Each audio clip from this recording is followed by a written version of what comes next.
Reason and Theology Live, a show dedicated to charitable discussions, debates, interviews, commentary, and analysis. The show concentrates on theological topics, historical matters, and philosophical problems with content ranging from introductory material to in-depth examination.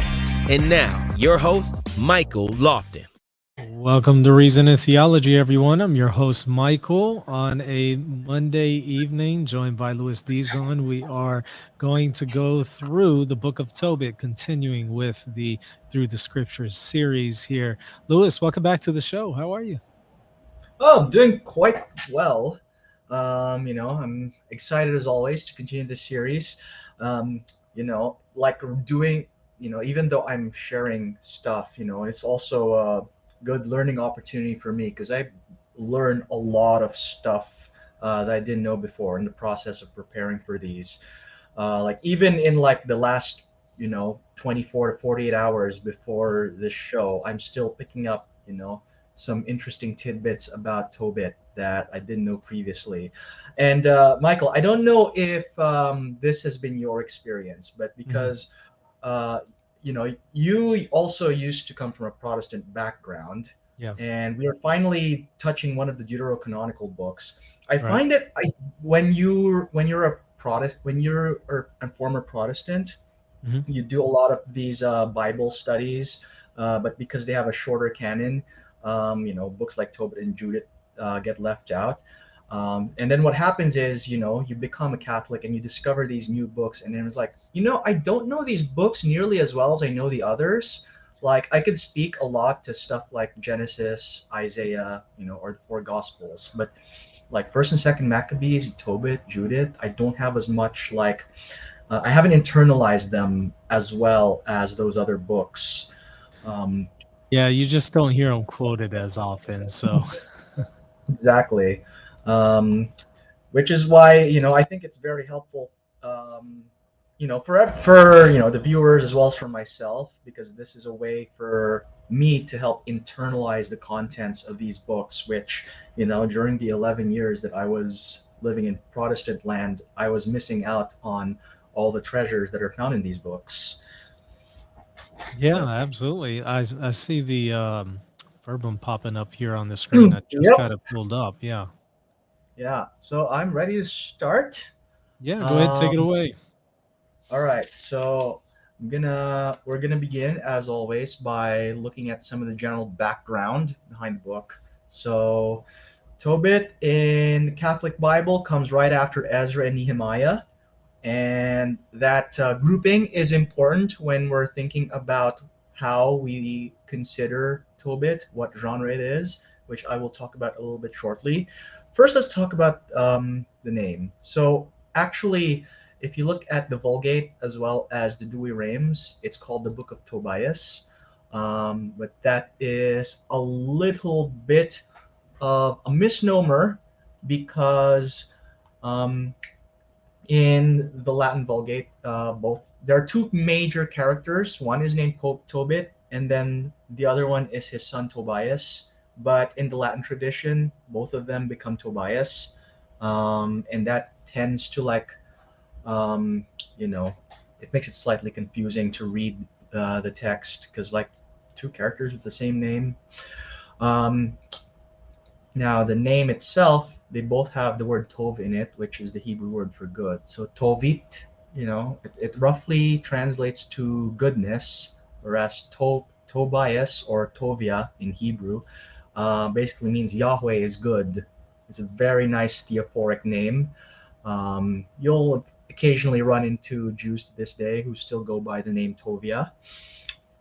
Now, as for the authorship, there are indications in the book itself that it contains elements of Tobit's own memoirs. You see this from the fact that a large chunk of the book is in the first person.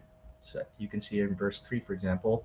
I, Tobit, walk in the days of truth and righteousness these all days of my life. And then there's an indication, actually, that he wrote down his memoirs. If you go to Tobit chapter 12, verse 20, the angel Raphael says this, "Behold, I am ascending to him who sent me, write down all these things that have happened to you, and he ascended. So we, if we take that statement seriously, then we would conclude that, at least the core of the Book of Tobit, if not the entire thing, was authored by Tobit himself. Now, I have here on the right-hand side the Catholic commentary on Holy Scripture, which is one of those older commentaries produced in the 50s. So it's a little bit dated. It's also pre-Vatican II, but I think it has a lot of good material in it, and I use it a lot, especially for preparing for this, because a lot of the other commentaries, they're written by Protestants. They don't necessarily cover deuterocanonicals. So in the section on the title and the author of the book, it says this: if the words publish, other texts write, all his wonderful works are authentic, the title would indicate that Tobit and Tobias were the authors of the book. It is quite possible that these main characters were the first to put the narrative in form and that the original story stems from them. It goes on to state, it could easily have been handed down orally or in a very simple written form until a much later date. It was composed under inspiration by the actual author, who would have used the earlier written or oral sources. Nothing, however, has come down to us concerning the actual author of the book.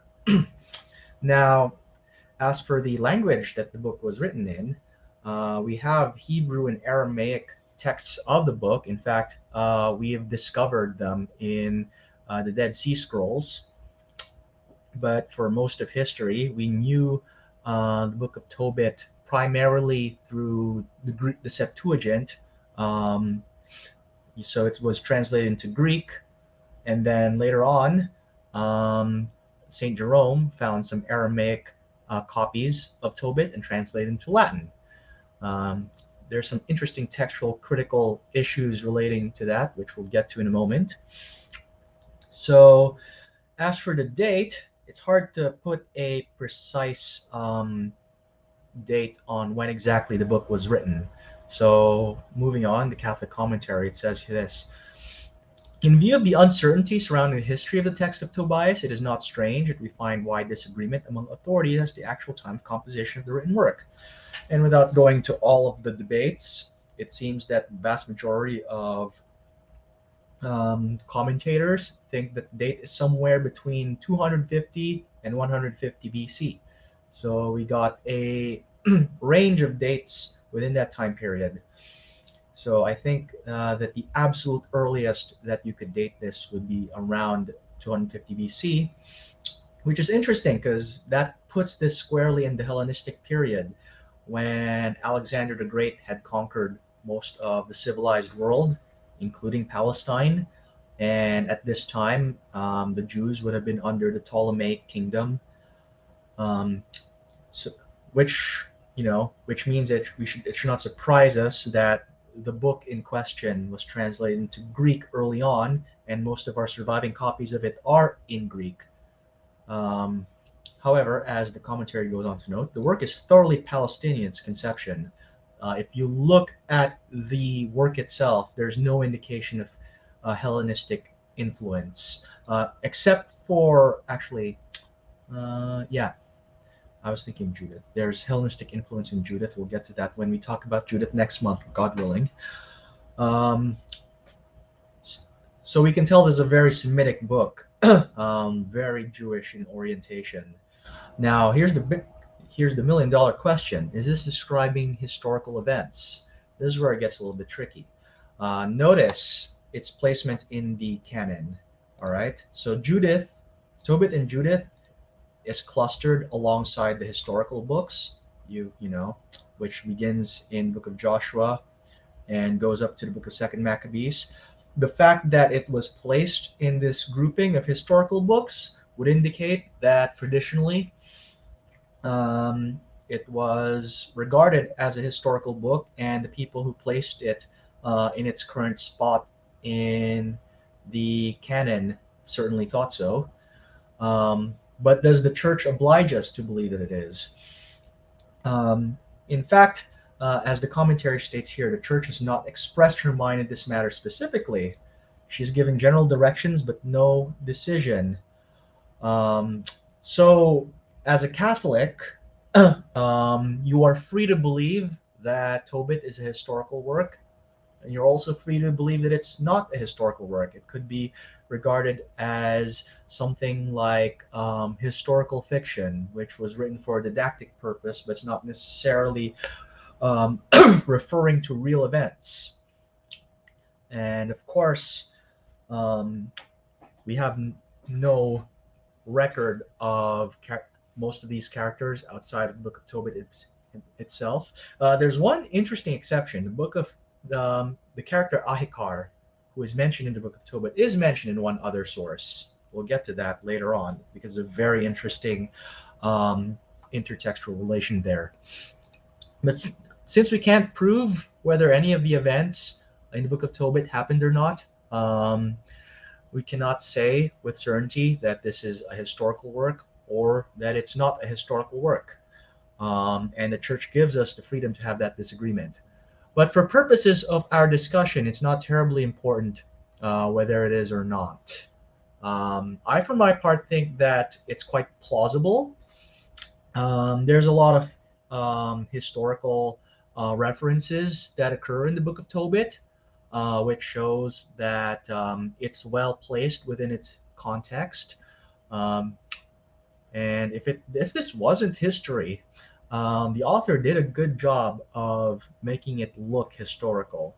Most of the historical references, like the Assyrian kings, are on point. Now let's talk about the concept of canonicity. It's hard to talk about Tobit without talking about why is Tobit in Catholic Bibles but not in Protestant ones. Now, I don't want to get into the nitty-gritty of like the canonical issues because that could be a whole discussion on itself. For those who are interested, one of the best books defending the Catholic view on Deuterocanon would be Gary Michuda's Why Catholic Bibles Are Bigger. If anyone wants to see a good Catholic case for the Deuterocanon, I highly recommend that book. I won't be referring to it in this session, but I do want people to be aware that it exists. Besides that, I also highly recommend looking up the works of Lee Martin MacDonald. He is a Protestant scholar, but he's very even-handed and fair in his assessment of the evidence, and many points he does say things that are very congenial to the Catholic view of these books. In his I would highly recommend, for example, people read his book, The Biblical Canon, Its Origin, Transmission, and Authority, which is a very thick volume detailing the issues surrounding the canonicity of these books.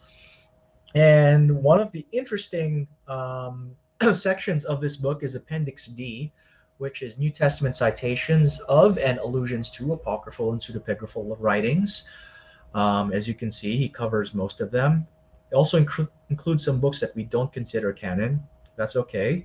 The important thing to note is that the New Testament authors were undoubtedly aware of these books and alluded to them. You can see that Tobit does occur quite a few times here. We'll just look at a few of the instances where the Gospel of Matthew alludes to something from the Book of Tobit. So it says here that Matthew 7 verse 12 alludes to it. So whatever you wish that men would do to you, do so to them, for this is the law and the prophets, which is parallel to Tobit 4:15. And what you hate, do not do to anyone. Do not drink wine to excess, or let drunkenness go with you on your way. So as you can see, an early form of the golden rule already exists in the Book of Tobit. The main difference between that and the version in Matthew is that this is expressed negatively. Don't do to others what you don't want them to do to you. Whereas here it says do to others what they want to do to you. And then you have Matthew chapter 8 verse 21. Another of the disciples said to him, Lord, let me go first and bury my father, which MacDonald notes is parallel to Tobit 4 verse 3. So he called him and said, My son, when I die, bury me, and do not neglect your mother. Honor her all the days of your life. Do what is pleasing to her and do not grieve her. Matthew chapter 11, verse 25 states, At that time Jesus declared, I thank you, Father, Lord of heaven and earth, that you have hidden these things from the wise in understanding and revealed them to infants. Which parallels Tobit chapter 7, verse 16. And then interestingly here it says, Be brave, my child. The Lord of heaven and earth grant you joy in place of this sorrow of yours. See, the title, the Lord of heaven and earth, is used in Tobit, and the same title is used by Jesus in this prayer of his. And one other in Matthew, it's Matthew chapter 20, verse 2. After agreeing with the laborers for a denarius a day, he sent them into his vineyard.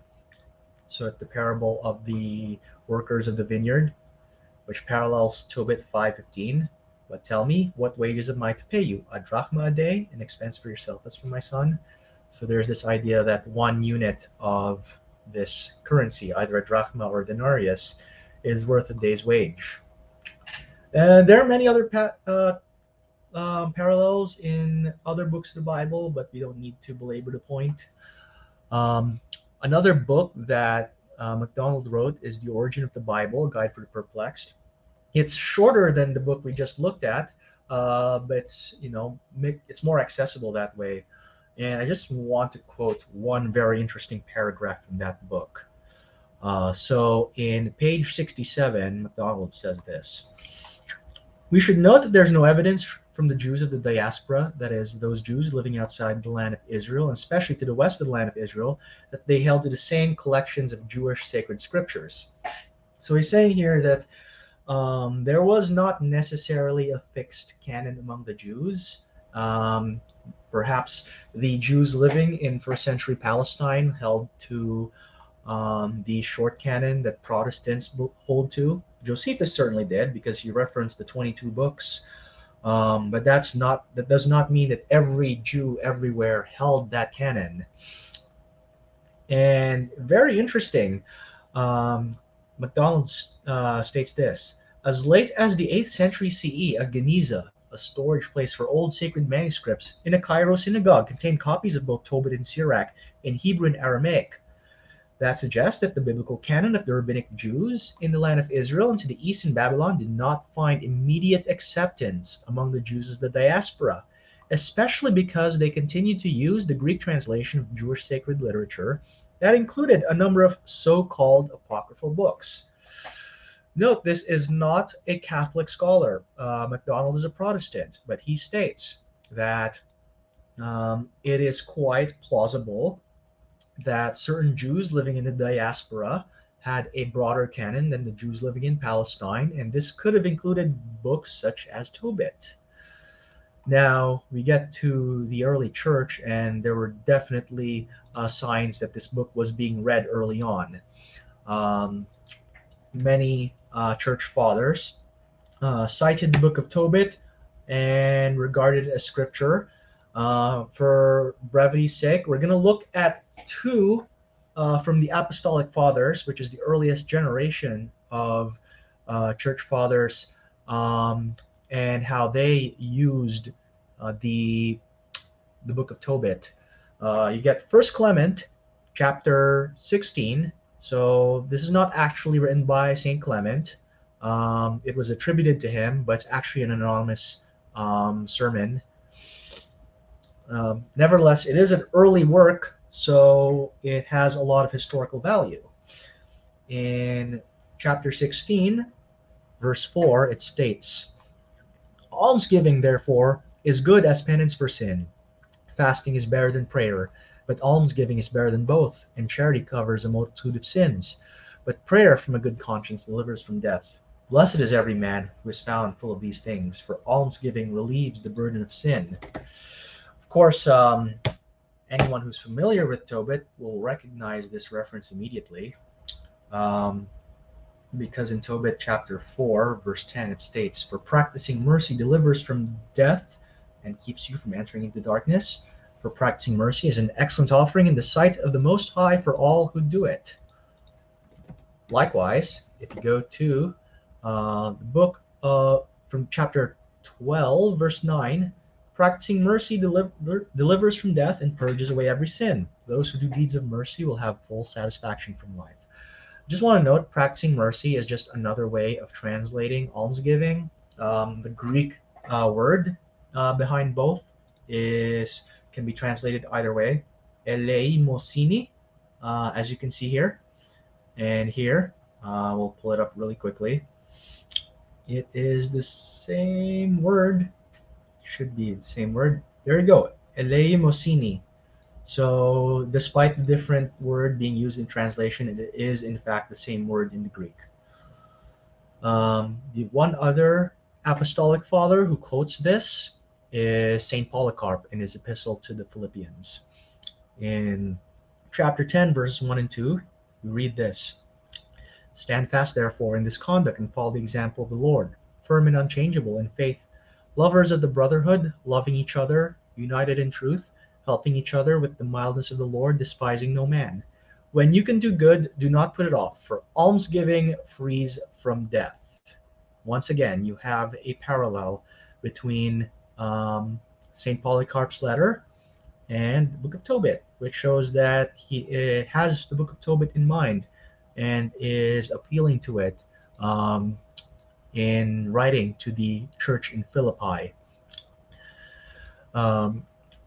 And notice that of all the things that that are taught in Tobit, almsgiving is one of the major things that they pick out from it, because the Book of Tobit has a lot to say on that topic. It's a very important practical issue, and the Book of Tobit does form one of the foundations for what in Catholic ethics we would refer to as the corporal works of mercy. Now let's look at the different versions of the Book of Tobit. As I mentioned earlier, there are actually multiple traditions comprising the Book of Tobit, and these different traditions can actually be quite different from one another. I remember when I was in a discussion with somebody, they referred to a practice of how some couples will delay, some newlywed couples will delay marital relations until the third night. And they said that this practice comes from the Book of Tobit. So I went and looked it up, and I couldn't find it. They said it was at the end of chapter 6, but I didn't see any reference to 3 days continence in there. I was reading the RSV at the time, note, and then I realized maybe it's found in one of the other translations. So what I did, I switched to the Douay-Rheims Bible, and lo and behold, the passage that they were referring to, while it wasn't in the RSV, it is in the Douay-Rheims. So here I'm gonna pull up different translations. The fourth column here contains the Douay-Rheims. So notice something, okay? Let's compare some of the texts. Here's verse 18 in the English Standard Version Catholic Edition. You'll notice that there's no reference to 3 days continence anywhere in there. However, if you read Tobit 6 verse 18 in Douay-Rheims, it says this: "But thou, when thou shalt take her, go into the chamber, and for 3 days keep thyself continent from her, and give thyself to nothing else but to prayers with her." So there is an interesting phenomenon here where this practice has arisen. It's become popular in some traditional Catholic circles, but it's based on a textual variant.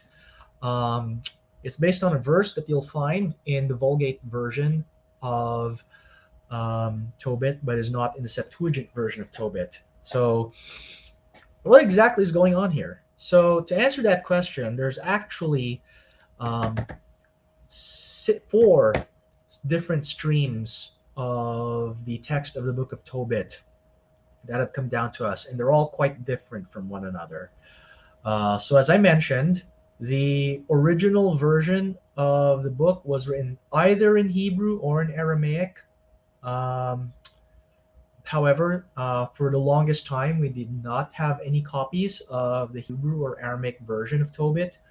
Um, it was only recently rediscovered in the Dead Sea Scrolls, and fortunately, it's been translated into English by Eugene Ulrich and others in the Dead Sea Scrolls Bible. So anyone who has a copy of that can look up what that version of Tobit says. The main text tradition for Tobit comes to us in Greek. So the Septuagint contains the Book of Tobit. However, interesting thing, there are actually two versions of the Book of Tobit in the Septuagint. There's one version which is attested in Codex Vaticanus and Codex Alexandrinus that is significantly shorter than the version that is found in Codex Sinaiticus. And if you have the Ralph's Critical Edition of the Septuagint, which I'm holding up right here, if you go to the section on the Book of Tobit, it actually has both text types. The Vaticanus and Alexandrinus text at the top, the Sinaiticus text at the bottom.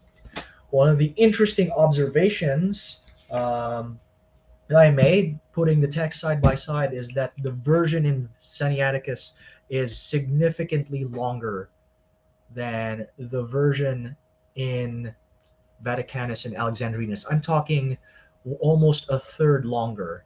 They're like, anybody who wants to see this for themselves, take the RSV reading of Tobit, place it side by side with the NRSV or the NAB or the ESV reading of Tobit, and then count the number of words in both. I found that the version in the RSV is 2,300 words shorter than the version that's used in the ESV, in the NRSV, and the NAB RE. And that's because the RSV, and this applies to both the first and the second Catholic editions, use the shorter text from Vaticanus and Alexandrinus, whereas all the other translations, all the other Catholic Bibles, with the exception of the Douay-Rheims, which takes the Vulgate version, take the Sinaiticus text. Which is very interesting because I don't know how many of the people listening here have been doing Father Mike Schmidt's Bible in a Year podcast. But Father Mike Schmidt, he uses the RSV Second Catholic Edition, which means he's reading from the shorter version of Tobit. If he had been using the NRSV CE or the ESV CE, his trip through the Book of Tobit is going to take way longer. I think if anyone is really interested, I would recommend try reading both texts, see how different they are. They're not like super different. You get the same general story, but there's more details. The interesting thing would be the Latin version, which is significantly different from both Septuagint versions. So St. Jerome, in one of his letters, indicated that he chanced upon a copy of the Book of Tobit in the Aramaic language, and he translated it into Latin.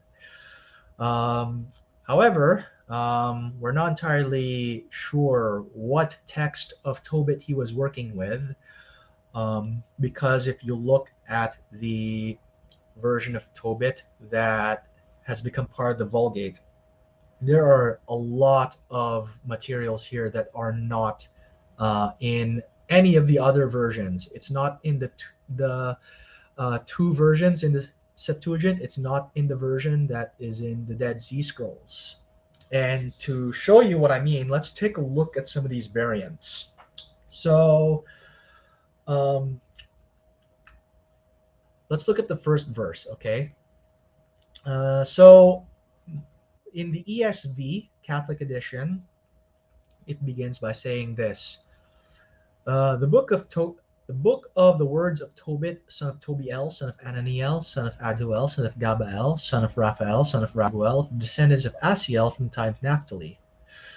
Um, in, in the Vulgate, as translated in Dewey Rheims, it states, Tobias of the tribe and city of Naphtali, which is in the upper parts of the Galilee above Naasson, beyond the way that leadeth to the west, having on the right hand of the city of Sephet. I'm like, whoa there. It's like it's not even close to being the same. Like, the name isn't even the same there. And the whole genealogy in the Septuagint isn't there. It gets replaced by a description of where the main character comes from, which is the upper parts of Galilee. And then I mentioned that the Book of Tobit is notable for the fact that most of it is in the first person from Tobit's perspective. That only applies to the Septuagint version. You won't find that in the Vulgate version, which is in the third person. Now, here is where we should compare it with the Dead Sea Scrolls, because the Dead Sea Scrolls will confirm for us what the Hebrew and Aramaic text would have looked like. So let's use verse 17 for reference here. Make note that the verse numbering tends to deviate between the two versions. What is verse 17 in the ESV is verse 19 in the Dewey Rheims. I would give my bread to the hungry and garments to the naked, and if I ever saw anyone from my people dead and thrown out behind the wall of Nineveh, I'd bury him. And then in the version here, it's actually verses 19 and 20. Tobias daily went among all his kindred and comforted them and distributed to everyone as he was able out of his goods. He fed the hungry and gave clothes to the naked, and he was careful to bury the dead, and they were slain. Very interesting. So here it's first person, here it's third person. Now, what does it say here? I would give my bread to the hungry and my garments to the naked. If I saw any of my people dead and thrown outside the wall of Nineveh, I would bury him. So the Dead Sea Scrolls actually have the same text as the Septuagint. Let's look at a few other examples. I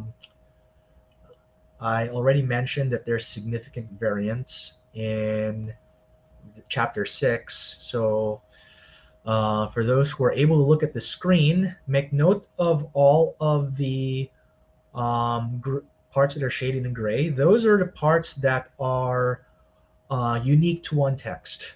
If it's not shaded, then it's common to both. So in verse 16, in the Septuagint version, it says, but the angel said to him, do you not remember your father's command, that he commanded you to take a wife from your father's household? So listen to me now, brother, and do not make an issue of this demon and take her, for I know indeed that a wife will be given to you this very night. So the angel here is trying to alleviate Tobias's fears. And here it reads a little bit different. Verse 16 in the Vulgate, in the Dewey Rheims, says, then the angel Raphael said to him, hear me, and I will show thee who they were over whom the devil can prevail. Like, other than the angel talking to him and then saying, listen to me now, brother, there's hardly anything in common between the two. And there's some interesting theology in the Vulgate that's not in the Septuagint either. In the Vulgate version, it states, for they who in such manner receive matrimony, as to shut out God from themselves and from their mind, and to give themselves to their lust, as the horse and mule, which have not understanding over them, the devil hath power. But thou, when thou shalt take her, go. Okay, that's the continence verse we already read. The Vulgate version of Tobit is very concerned about how some couples marry themselves with lustful intent, and is trying to condemn that, whereas the Septuagint version has no such concern. The other noticeable concern that is absent in the Septuagint but is in the Vulgate is the importance of having children. In Tobit 6:22 in the Dewy Range, it says, "And when the third night is past, thou shalt take the virgin with the fear of the Lord, moved rather for love of children than for lust, and in the seed of Abraham thou mayst obtain a blessing in children." So children is a very important theme in this version of um, Tobit that's not here. And you'll see that even more when you get to chapter 8. There's a few differences that are noteworthy here. Um, in chapter 8, verse 7, Tobit says here, "And now it is not because of lust that I'm taking this sister of mine, but with sincerity. Grant that she and I may find mercy, that we may grow old together." On the other hand, if you read it in the Vulgate, it says, "And now, Lord, thou knowest that not for fleshly lust do I take my sister to wife, but only for the love of posterity, in which thy name may be blessed forever and ever." It's very interesting. So here it says that it's not for lust, but for sincerity. Here, instead of sincerity, it says love of posterity. The stated intention that Tobias has for marrying Sarah differs in the two texts. These are some of the things to keep in mind when you're reading. Make note that in all of the cases we have just looked at, the Dead Sea Scrolls agrees with the Septuagint against the Vulgate. However, when it comes to two variant versions of the Septuagint, the one found in Sinaiticus versus the one found in Vaticanus and Alexandrinus, Dead Sea Scrolls tends to go back and forth between the two. That being said, we can put these textual critical issues aside for the moment. Even though there are some significant variants in the different versions of Tobit, they all give you the same general story. And it's the story of a man who was taken into captivity by the Assyrians, whose son has to go into a distant land, find a wife, get some money from their family, and then come back and heal his blind father. So let's take a look at some of the stuff that is in the Book of Tobit. And here I'll make some comments about the themes and the historical references as we go along. So let's go back to the first two verses. Actually, I'll read verse 2. "Who in the days of Shalmaneser, the king of Assyrians, was taken into captivity from Thisbe, which is to the south of Kadesh of Naphtali, in Lower Galilee above Asher to the west, north of Fogor." So notice the reference to King Shalmaneser. This was the king of the Neo-Assyrian Empire between 728 to 722 BC. You can see here that actually he was, under him, the Assyrians had conquered a large swath of territory, including the northern kingdom of Israel. And then it states in verse 3, "I, Tobit, walked in the ways of truth and righteous deeds all the days of my life, and I performed many acts of mercy for my brethren, my compatriots, who went with me into captivity in the land of the Assyrians to Nineveh." So Nineveh was the capital of the Neo-Assyrian Empire. It's located along the Tigris River. If you can see the screen here, I have a map of Assyria, and Nineveh is right over here. Note that at a later point, Tobias travels all the way to Ecbatana in Media, which is all the way over here. So he did this whole trek by foot. Actually, Ecbatana is not mentioned until chapter 3, verse 7. "On that day it befell Sarah, daughter of Raguel, in Ecbatana of Media." So we got the two major places that the Book of Tobit happens in, and they are significant distance from one another. Now, one of the interesting things about this is that Tobit is from the tribe of Naphtali, which means he belongs to the northern kingdom of Israel. If you recall, when we were covering the books of 1st and 2nd Kings, the northern kingdom had set up a rival cult center to dissuade the Israelites from going to the temple in Jerusalem. However, as we learn here, Tobit did not go to this rival cult center, but chose to continue going to Jerusalem. All my brothers in the house of Naphtali, my ancestor, those people used to sacrifice on all the high places of Galilee to the calf that Jeroboam, king of Israel, made in Dan.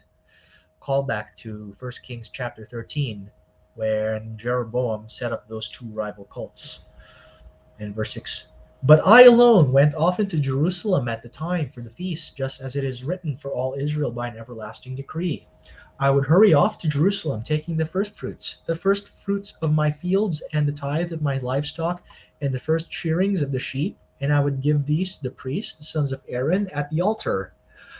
So it states here that Tobit continued to give sacrifice in Jerusalem, which is contrary to the desires of the northern kings.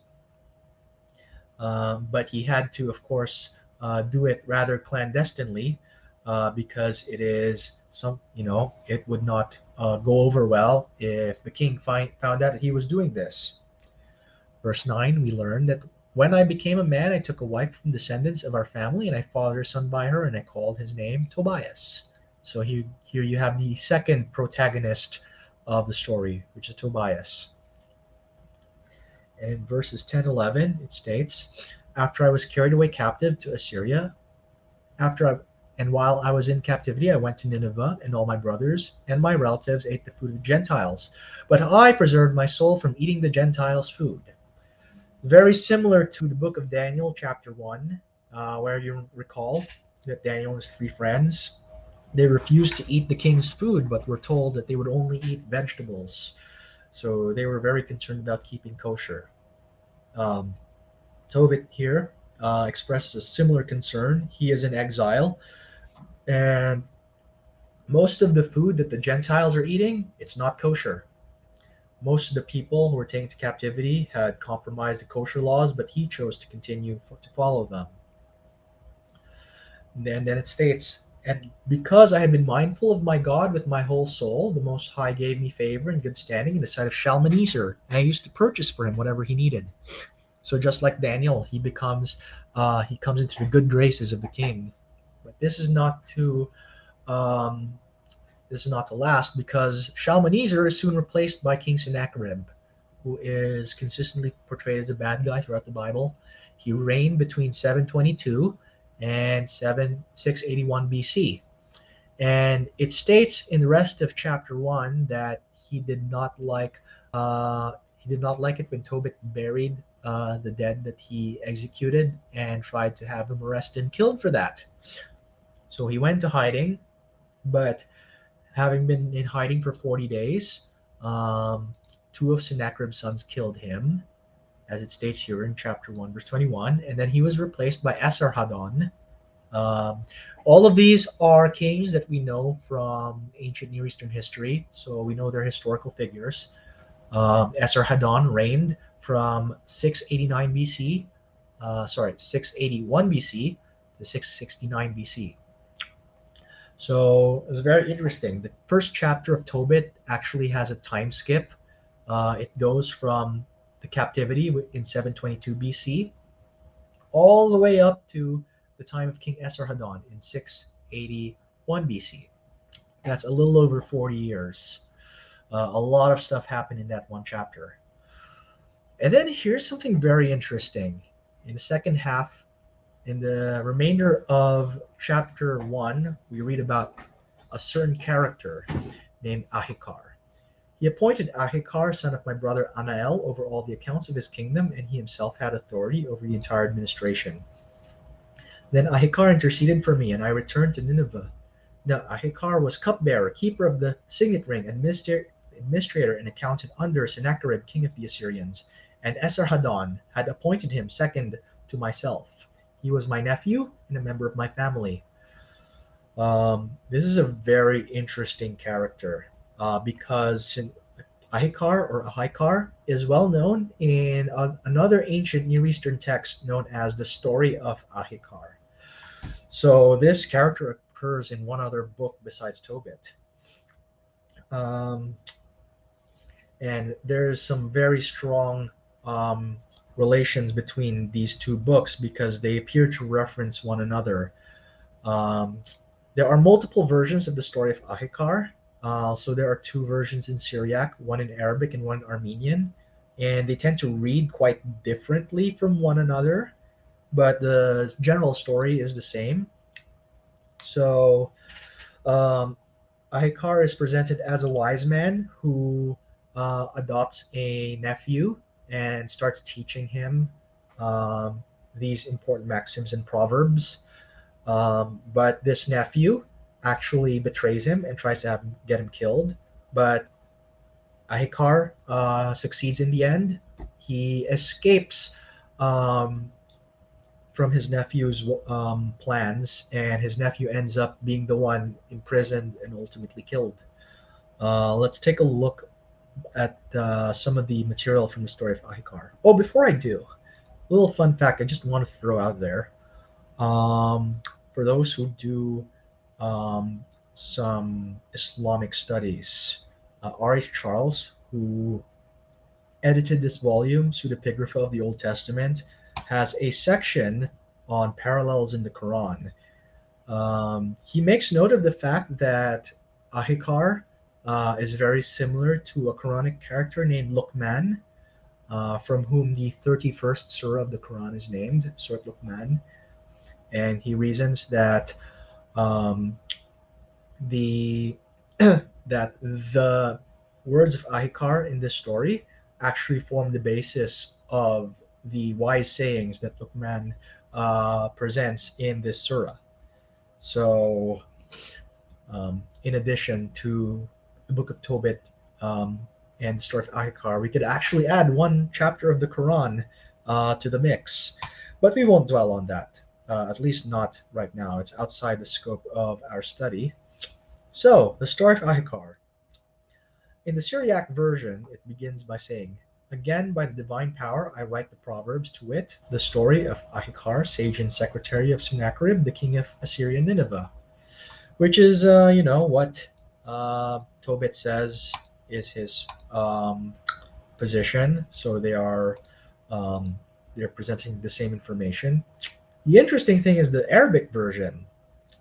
"In the name of God, the Creator, the Living One, the source of reason, we hereby begin, with the help of the Most High God and His best guidance, to write the story of Haikar the Wise, vizier of Sennacherib the king, and of Nadan, sister son to Haikar the sage."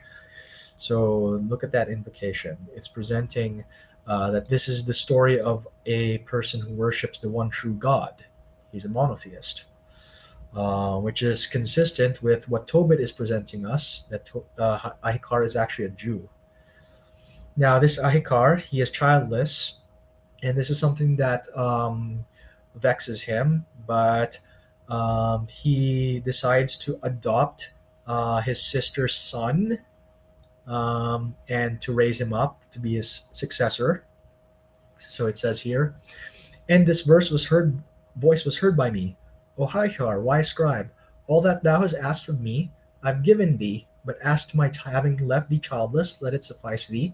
Perplex not thyself, but behold, Nadan thy sister's son, he shall be a son unto thee, so that with the growth of his stature thou shalt be able to teach him everything." And then the next several chapters are basically wisdom sayings. So wisdom literature is not just something that you find in the Bible. It occurs in many ancient Near Eastern texts. Um, and some of the materials here are actually parallel to what Tobit teaches Tobias in chapter 4. For example, Ahikar tells Nadan, "My son, commit not adultery with the wife of thy neighbor, lest others should commit adultery with thy wife," which is similar to when Tobit tells Tobias, "Beware, child, of all fornication." Um, and then there's the importance of walking the right path and avoiding evil. "My son, it is better to remove stones with a wise man than to drink wine with a fool. My son, pour out thy wine on the graves of the righteous rather than drink it with evil men. So we will see that this is also contained in Tobit. Remember the Lord all your days, child, and refuse to sin or to transgress his commandments. Do righteous deeds all the days of your life and do not walk in the paths of wrongdoing. That's Tobit 4, verse 5. And then the reference to the graves of the righteous, that also occurs here. Let me find it really quickly. Okay, so it's actually Tobit chapter 4, verse 17. Place your loaves on the grave of the righteous, but give none to sinners. So you can see that a lot of the advice occurs in both books. The only thing that is different is Akhikar doesn't quite focus on almsgiving the way Tobit does. Now, I won't read too much of the story of Akhikar, but to give you the summary, Nadan turns against him and tries to get him arrested and killed.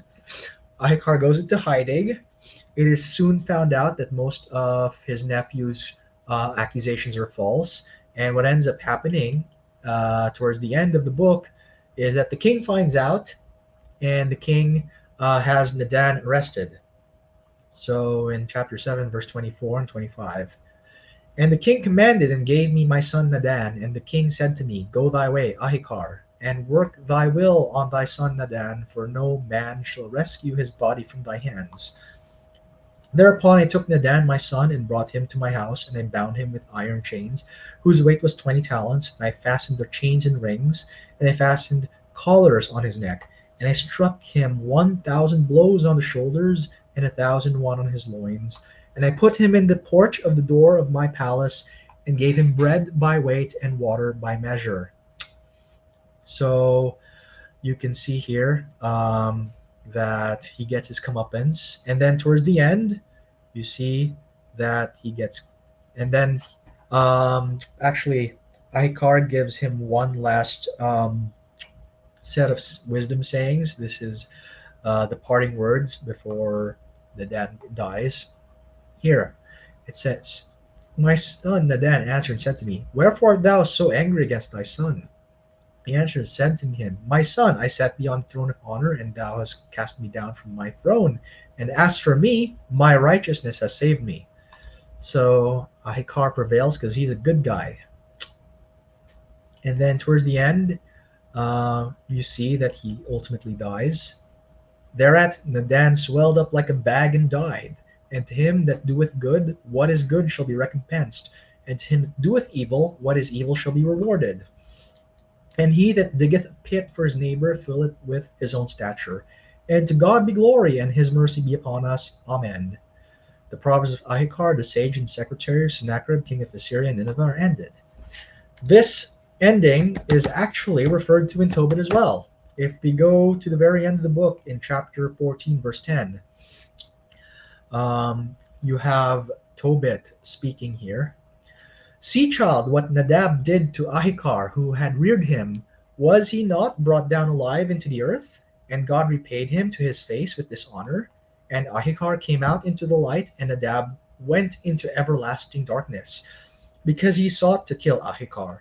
By practicing mercy, he stepped out of the fatal trap that Nadab set for him, and Nadab fell into the fatal trap, and it destroyed him. So now, children, see what practicing mercy brings about, and what injustice brings about, that it kills, and now my soul is departing. Now, somebody just reading the Book of Tobit will see this and will be probably get a little bit confused because it's referring to this story, but the details aren't given. It's only alluded to in passing. But presumably, the original context of the Book of Tobit was written among people who were familiar with the story of Akhikar, so that the author of Tobit could reference the story and the audience would know right away what was being said, which is why it's very helpful to know a lot of these other ancient Near Eastern texts. Now let's go back to chapter 4. There's a lot to unpack here. So one of the major themes is practicing mercy or almsgiving. Um, so there's a lot here that is said about that. And I won't read all of it, but it's in chapter 4, verses 6 through 11, for those who are interested. And it's repeated in chapter 10. Um, it is stated in chapter 12, verses 9 and 10 as well. So the Book of Tobit is teaching us that almsgiving is very important, that it actually delivers you from death, um, and which is why in the Catholic tradition we place a very high importance to almsgiving. Um, there are even indulgences attached to it, which is a whole other topic all on its own. Once again, outside the scope of what we're talking about here.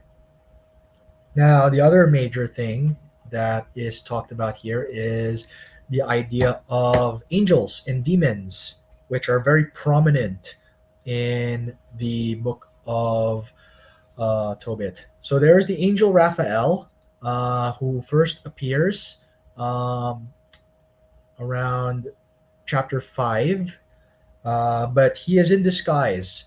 Um, Tobias meets him, but Tobias doesn't know that he's with an angel.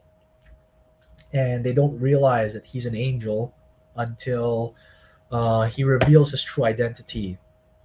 Right around chapter 12, verses 11 to 15. This is a very important passage. Let's take a look at this, right? I will tell you the whole truth and not conceal anything from you. I informed you already and said, it is an honorable thing to keep a king's secret hidden and gloriously to reveal the works of God.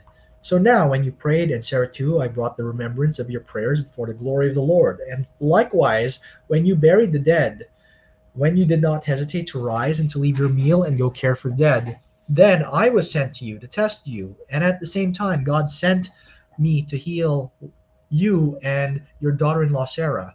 I am Raphael, one of the 7 angels who stand and enter before the glory of the Lord.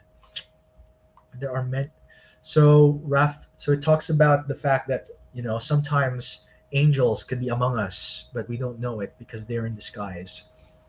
The book of Hebrews actually alludes to this fact because it talks about how you should show hospitality to strangers, because in doing so, some have entertained strangers unawares. It's not directly referring to Tobit, but it is drawing from the same theology of angels as Tobit, that they come to us in disguise, and we don't know that they're there unless they choose to reveal it. There are actually some passages in Revelation that are close parallels to this. So, first of all, it's notable that there's actually a variant here. So first, I want to pull up the RSV Second Catholic Edition. As I told you before, the ESV, the NRSV, and the NABRE use the version of Tobit found in Sinaiticus, which is longer, whereas the RSV uses the version from Vaticanus and Alexandrinus. And they read differently in chapter 12, verse 15. In ESV, it states, I am Raphael, one of the 7 angels who stand and enter the glory of the Lord. Now read it in the RSV. I am Raphael, one of the 7 holy angels who present the prayers of the saints and enter in the presence of the glory of the Lord. Presenting the prayers of the saints is also alluded to, but it's in a different verse. Here it's in verse 12. Now there are 2 passages from Revelation that are referred to here. First, you have Revelation chapter 5, verse 8. When he had taken the scroll, the 4 living creatures and the 24 elders fell down before the Lamb, each holding a harp, and golden bowls full of incense, which are the prayers of the saints. So here you have references to angels holding bowls containing the prayers of the saints.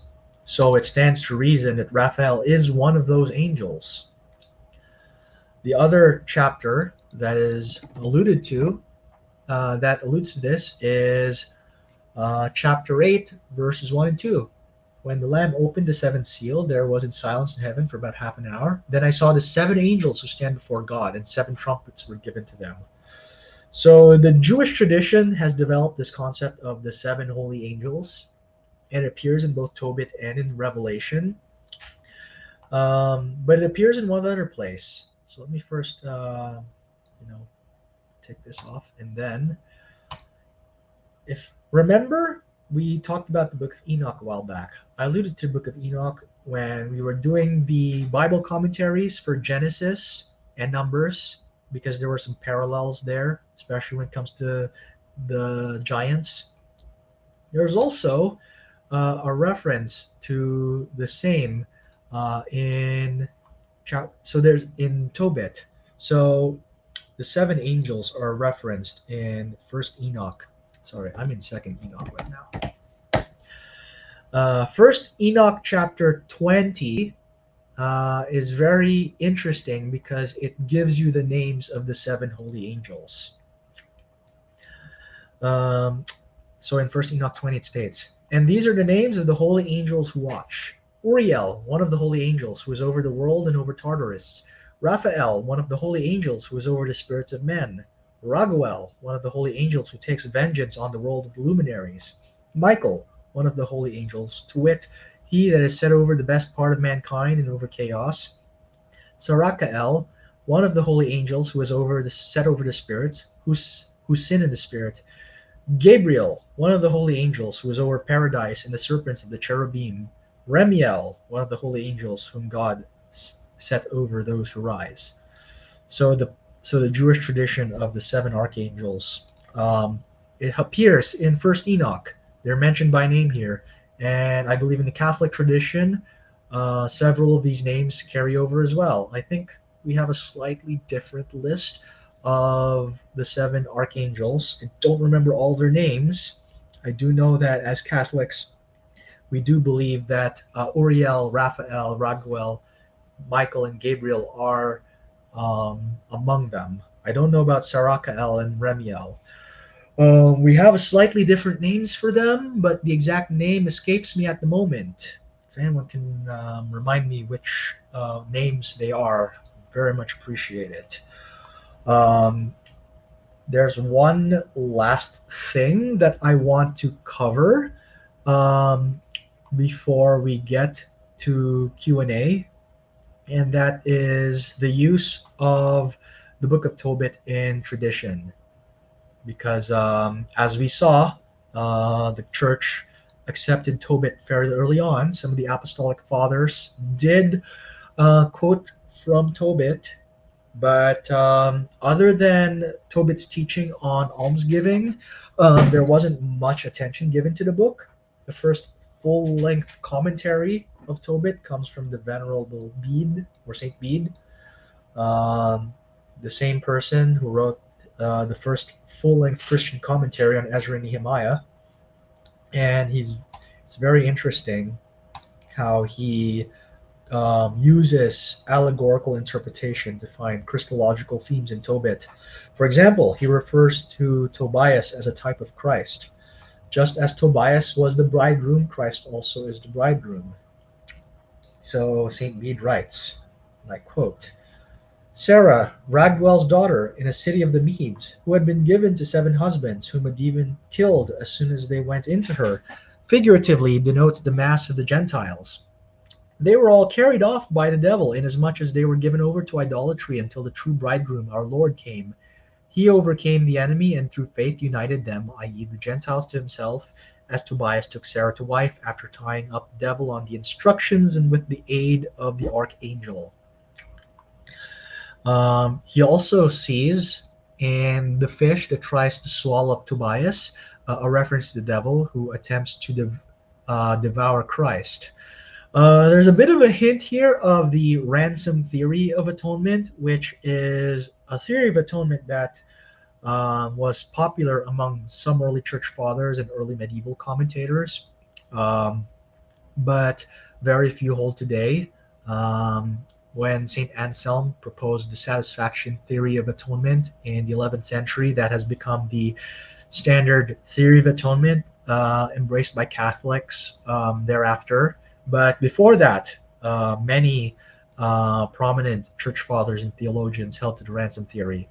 And St. Bede makes reference to this theory in his commentary. He writes, and I quote, "Here again the mystery of the Lord's passion is quite obviously signified. For the huge fish, which, since it wanted to devour him, was killed by Tobias on the angel's instructions, represents the ancient devourer of the human race, that is the devil. When the latter desired the death of humanity and our Redeemer, he was caught by the power of the divinity. In the river Tigris lurked a huge fish, inasmuch as the invisible seducer of the human race had the power of death." There's this theme in some of the church fathers' works that the devil, that the cross was actually Christ trying to entrap the devil, and the devil fell for the bait, and Christ successfully ensnared him that way. And we see a reference to that here. And if Tobias prefigures Christ, then it follows from that Sarah, the bride of Tobias, prefigures the church. So St. Bede writes, and I quote, "Raguel stands for the people, the Gentiles, whom the Lord deigned to visit through his preachers in order to take for himself a bride from their stock. That is, make of the Gentiles a church for himself. Also, Sarah's name befits the church because of Sarah, the patriarch Abraham's wife, who bore Isaac, the son of the promise, that is, the free people of the church."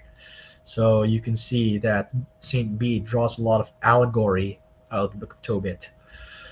But besides allegory, the Book of Tobit is also prominent because of its romantic themes. It's a beautiful illustration of marriage. In fact, in the marriage rite in the Latin rite of the Catholic Church, two of the possible Old Testament readings come from the Book of Tobit.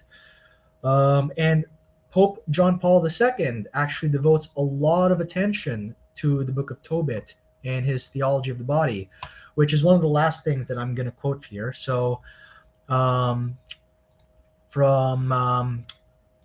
chapter number 114 onwards, he actually delves into the Book of Tobit and its relevance to theology of the body. And he has some very interesting insights into the practical applications of Tobit. If anyone gets the chance to, you really should get a copy of his theology of the body, because this is like very good exegesis.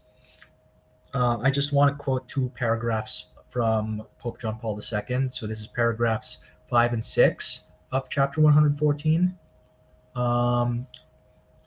We must go back to some details that can be explained in the background and specific character of Tobit. We read there that Sarah, daughter of Raguel, had already been given in marriage to 7 men, but that each one of them had died before uniting with her. This had happened through the work of the evil spirit Asmodeus, as he is called in Tobit. Young Tobias too had reasons to fear a similar death. When he asks for Sarah's hand, Raguel gives her to him with the significant words, "May the Lord of heaven help you tonight, my child, and grant you his mercy and peace." Thus, from the very first moment, Tobias's love had to face the test of life or death. The words about love, strong as death, spoken by the spouses of the Song of Songs in the transport of their hearts, here take on the character of a real test. If love proves to be as strong as death, this happens above all in the sense that Tobias, and Sarah with him, go without hesitating towards this test. They are later verified, because in this test of life and death, life has the victory, that is, during the test of the wedding night, love is revealed as stronger than death. So according to Pope John Paul II, Tobias is a great example of a true lover who is willing to put his life on the line for the sake of his beloved.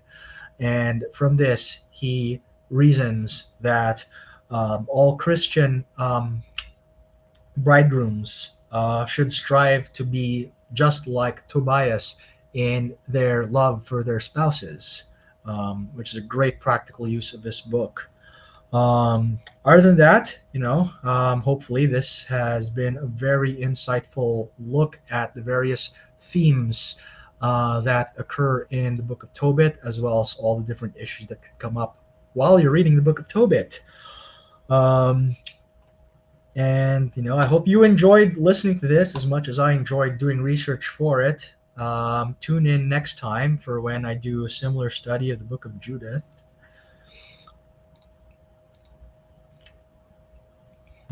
Thank you for that, Lewis. I don't see any chat questions. I'll give y'all just a second to put them in there in the chat. Make sure to put it to @Reason and Theology. Yeah. The problem with the chat box is it tends to delve into a lot of unrelated topics. Yeah. I'm looking at right now. I was like, these are some very interesting theological discussions, but they're not exactly related to the Book of Tobit. Well, I see Vaughn says thank you. So appreciate Yeah. that. Thank you for watching.